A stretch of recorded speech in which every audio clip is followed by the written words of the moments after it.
Welcome, everybody. I am Ryan Sargent, the Marketing Communication Manager here at John G. Ullman Associates. I'm sitting in with Brett Winnefeld. He's a chartered financial analyst and a member of the John G. Ullman Associates Securities Research team. Brett, thank you for joining us today.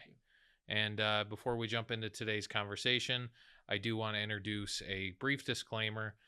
The information discussed in this episode is current as of the date noted and is for informational purposes only and does not intend to address the financial objectives, situation, or specific needs of any individual investor. Any information is for illustrative purposes only and is not intended to serve as an investment tax or legal advice, since the availability and effectiveness of any strategy is dependent upon your individual facts and circumstances. Results will vary and no suggestion is made about how any specific solution or strategy will perform in reality.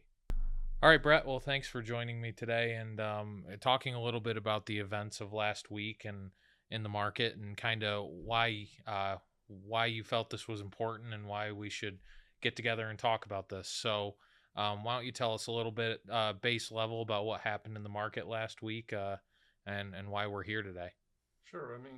The big news last week was that CPI came in lower than expected, and actually it was below zero. So this is the first time this happened since COVID, the end of COVID. So basically, the Federal Reserve is looking for a reason to cut interest rates.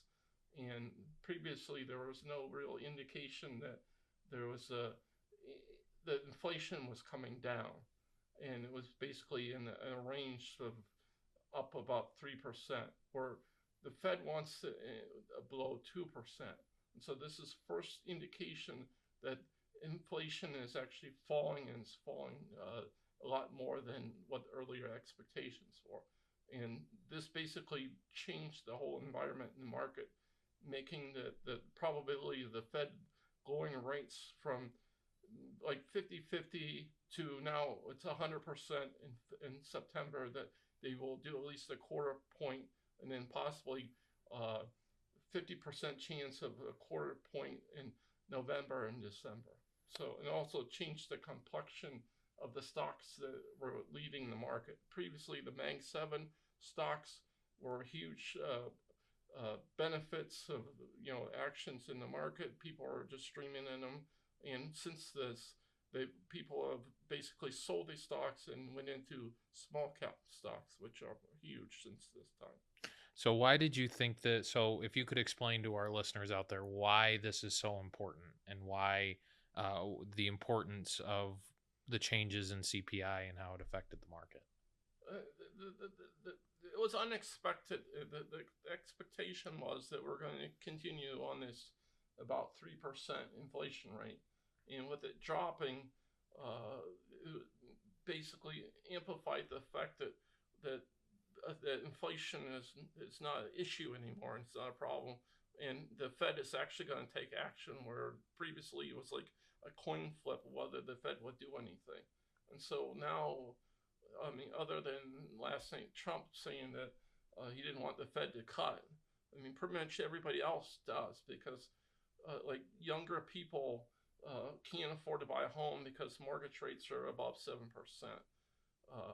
The people that have high loans, as far as consumer loans, student loans, everything is affected by how much you're paying in the interest rate. So, and then also the federal government, that we have this massive budget deficit, and anything that lowers it would cost the government less. So anybody that's a borrower, this is good news, because basically the lower interest payments you pay, and affects the stocks, the smaller cap stocks, better, because generally they're in a weaker position, and a lot of them have to borrow money through issuing bonds. So the less interest rates they can pay, the better. And then also from a margin standpoint, the bigger companies like Apple, Microsoft, Google, they don't have any issue with margins or issues with getting financing or capital. But the smaller companies have tremendous difficulties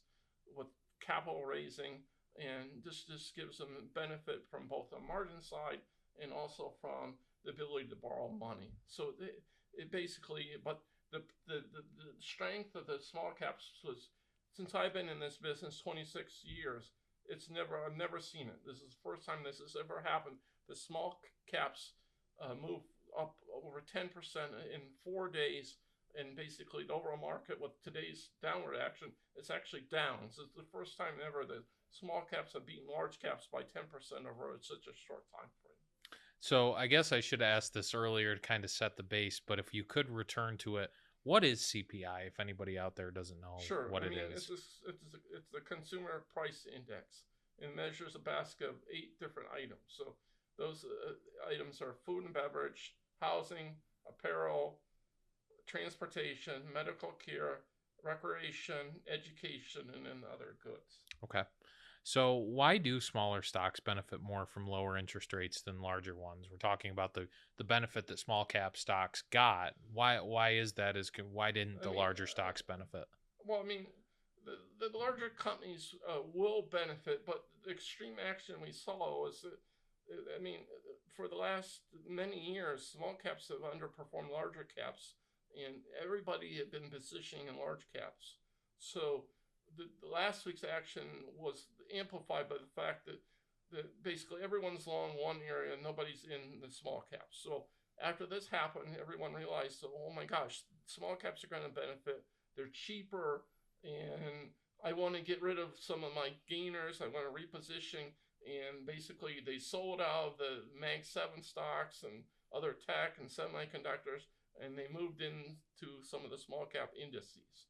And it was just particular stocks. It was basically everything in the index. So people were buying the whole the index in itself, not individually some of the names. So why would the Federal Reserve want to lower interest rates? What does that? And I know you mentioned rates on loans and like student loans, consumer loans, things like that earlier, but is there any other reason why the well, I Federal mean, the Reserve Federal wants to? Reserve is under a mandate. They have dual mandate. The dual mandate is keep full employment and then also keep inflation under control. And so they basically said they want to keep inflation below 2%, and they want to keep full employment. So this is written in the reason why we have it.